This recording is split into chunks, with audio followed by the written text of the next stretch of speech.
This is Dave from Base Stencil. True or false? Stencils have color. False.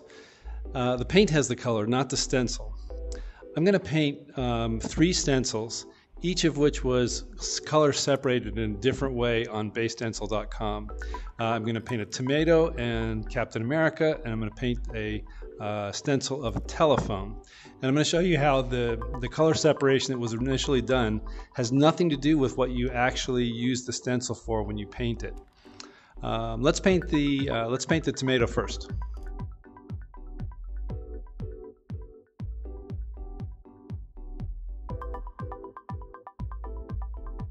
Okay, so that's the stencil that came from Base Stencil, and this is the color separation that came out. This was color separated using levels or value and not color. So for example, what you really see here is that this, the lightest background layer was obviously white. This area was probably a light red. This was a deeper red, and this was some darker color like green to represent the bits of the vine hanging off the tomato. But if we just paint this according to the value scheme, we're going to end up with gray tomatoes, and maybe we don't want gray tomatoes. Maybe we actually want to paint this thing in the colors that we experience it. So I'm going to paint it one more time, but this is actually the grayscale separate color separation that Base Stencil did, and now I want to show you how you can use the same stencil to paint this with lifelike color. Again, the stencils don't have a color, it's the paint that has a color.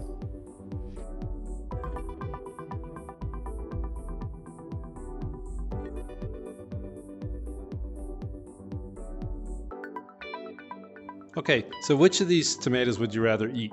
I think I'd rather eat the ones that look red, or the ones that look red and maybe a little bit pinkish. I might have chosen slightly different colors here, and I might have used lighter colors around the edges here, but the fact that I've got green vines hanging off, and I've got red with white highlights and pink, I think I've got the right basics here. So when I stand far away from this and I look at it, it really does read to me as tomatoes. Whereas the thing on the left actually could be persimmons. Okay, so one more time. What's on the left is the color separation that happened on Base Stencil, and what was shipped with instructions to paint 3 shades of gray. And what's on the right is what you can paint, because you can paint any stencil with any color you want. And if you want the thing that you're representing to be more lifelike, you can paint it with lifelike colors. If you want it to be grayscale, you can use grayscale. I'll paint this stencil one more time, and I'll do it again in grayscale, but I'll do it with a single can, a single color, and I'll show you what that technique looks like. Basically, it's using 3 stencils, but each time doing a different level of coverage.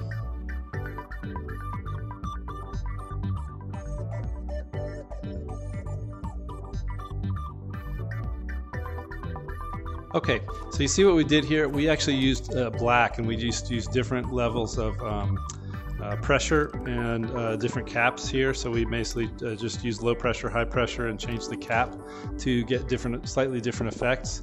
And what I did is I used a very light layer here around the edges, and then I used slightly heavier coverage here in this area, and then I just did as black as I could do for the darkest layer. So this is an interpretation of the tomato in terms of value, but notice that it's a little bit different than this one. This one we were able to cover the bridges successfully because we had one color here, and we could just take the little feather duster cap, hold it right next to the wall, and completely cover this line, cover these bridge lines. And that's nice, but unfortunately it also leaves us with just a kind of a somewhat flatter image that doesn't allow us to do slightly different gradations in here and gradients. So I like it for the reason that the solid gray in terms of value allows us to make those changes to the bridges. But what I don't like is that it's totally flat. Like wherever the gray is totally flat. When I go over here and look at this part, you see how the gray is a little bit different in each of the areas, and it doesn't maybe look like anything when it's close up. But when you back away from a little bit, you see it actually looks like there's a little bit more gradient of the light going into the dark and kind of looking actually a little bit more curved. At least that's the way I see it. If I wanted to, I could go and try to patch this up. Keep in mind that I'm using a single color all the time, so I could take this down to the lowest possible pressure, and I could make this bridge be less noticeable without killing the look of this thing. Given that this is a mid-tone layer and not the lightest layer, if it's the lightest layer, I'd have a lot of trouble doing this. With a mid-tone layer or a dark layer, it's a little bit easier to cover your bridges. Notice that I did use a little darker, heavier coverage in the areas where I knew there would be bridges to make this easier. On the mid-tone, notice out here where it's a little bit lighter, it's going to be more noticeable that I'm covering the bridge that way. But that looks, from a bridge coverage perspective, this one on the right looks almost as good as the one on the left. But from the perspective of having differentiated surfaces, I think it looks there's more control in the one on the right than there is on the one on the left. Okay, so that was tomatoes, and remember the breakdown in base stencil was 3 shades of gray, actually 4 shades of gray if you count the white. But we can always paint it with color if we want them to look bright red like tomatoes. Let's look at a different example now where the stencil we actually got was a stencil with a color breakdown in it. And let's look at how that's different. I think I'm going to need more space here, but I'm going to try to sneak 2 renderings in on the side by side on the wall here.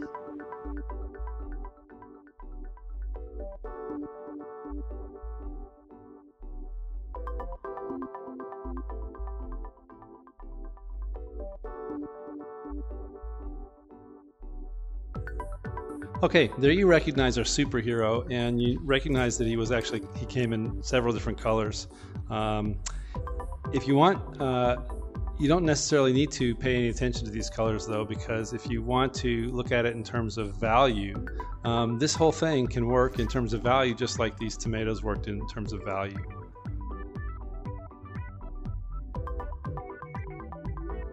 I'm going to stop right there for a second because just to point out that even though what you got in the mail was a white stencil, a light blue stencil, a red stencil, and a dark blue stencil, you don't have to use all the stencils. We didn't use the white stencil, and in this case we stopped before we used the light blue stencil. But notice that we just painted the dark blue and black, and we painted the red in a gray. I'm going to go ahead and paint that lighter layer now because I want to get this star on the chest here, but if I didn't need the star on the chest, I obviously wouldn't have to do anything with it.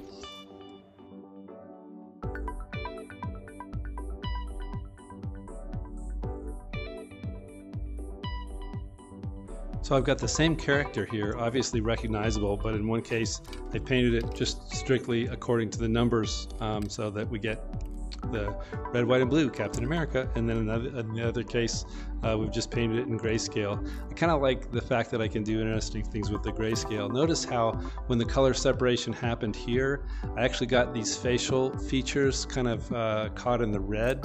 What I might do with this stencil to kind of make it really more versatile is I might, when I paint this red layer, instead of painting red all the way around the costume, I might just paint the boot red and the arm red and the shield red. In these areas here, I might use some color other than red on those areas. So when I'm holding the can close, I'm going to paint it with just like a light gray instead of blue or a light blue, dark blue or a light blue. Actually, I'm just going to take the stencil and put it back on there and paint that red layer in those areas with a slightly different color to show you what I mean.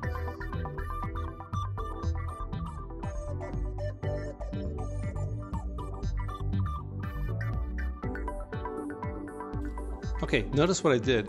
I actually took this area right here, which I know doesn't contain any red, or at least I think it doesn't contain any red, and I used a mid-tone between the two blues, between the light blue and the dark blue. I used the middle of the road blue. I'm not sure the middle of the road blue was the exact right choice. Maybe a gray would have been better there, but on the face, definitely I see more of the expression that I'm looking for, and not so much of a kind of like a red snarl. I see definitely more what I liked about this one. I see the facial details without the color detail that I didn't want, and I think that makes this stencil much stronger. So that just took that red layer and I painted different parts of the red layer different colors. So again, it's the paint that has the color, not the stencil.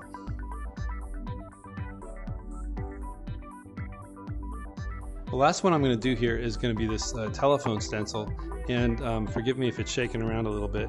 I actually don't remember what color this was when it was separated. I don't remember if it was a grayscale separation or a color separation.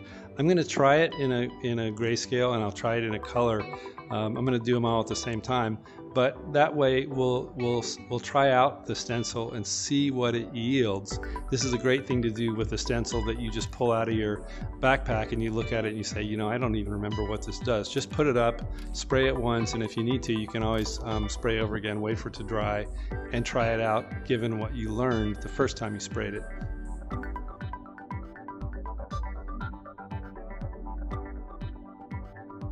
Okay, so for this one, I painted the mid-tone layer and the dark layer, and I didn't remember which was which, but I laid it down and said, okay, that looks like it doesn't contain the darkest parts, so it must be mid-tone.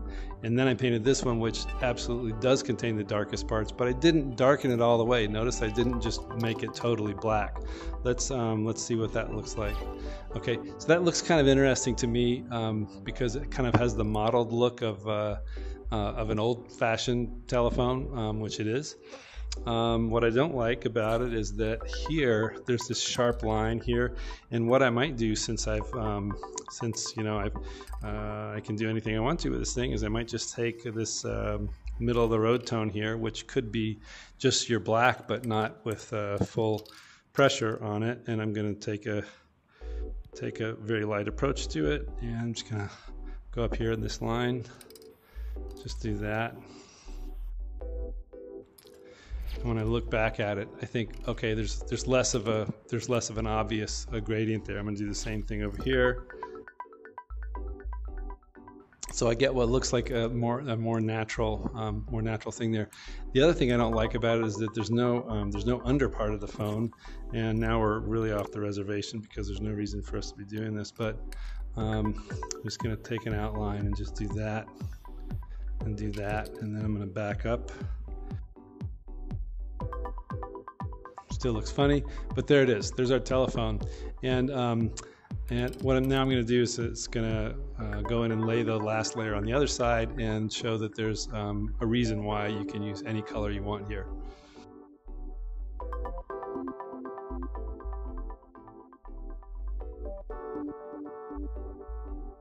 Okay, so it's still a rotary phone, right? But it's a rotary phone and slightly psychedelic interpretation of the usual, kind of like it's either a red phone or a pink phone or a black phone or a gray phone. This is a kind of a pink phone with a little bit of a, acid effect on it. So the original stencil, I don't even remember what color it was. Maybe it was all red, maybe it was black.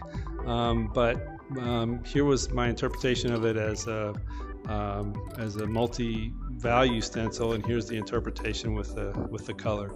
Notice one of the layers is just solid pink, and the other layer is different colors at different times. But I could have done a little bit better job, I think, if I had used the psychedelics here in the pinker layer, because there are more larger uninterrupted areas to color.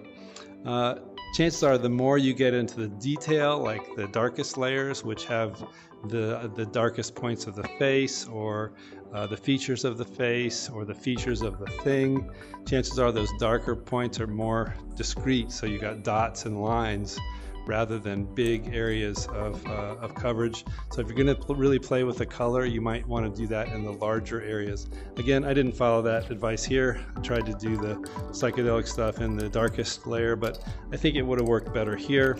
So I'll leave that for you to try. Okay, so again, the biggest thing to remember is the color is in the paint, not in the stencil. This is Dave signing off from Stencil.